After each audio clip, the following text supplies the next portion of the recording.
Did you know that companies like Netflix, with the collusion of conservation organizations, can claim to be carbon neutral at the expense of Indigenous peoples?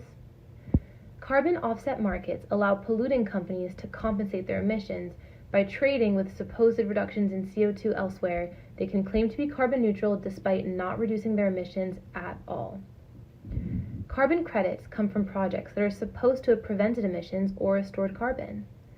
With Indigenous peoples protecting 80% of the world's biodiversity and being nature's best guardians, their lands become the easiest targets for carbon projects.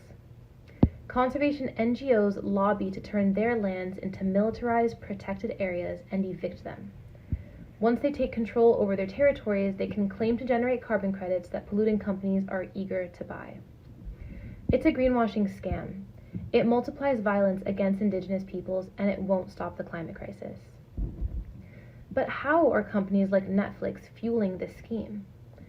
In Kenya, the organization Northern Rangelands Trust has taken control of millions of hectares of land belonging to Indigenous people like the Borana and Samburu.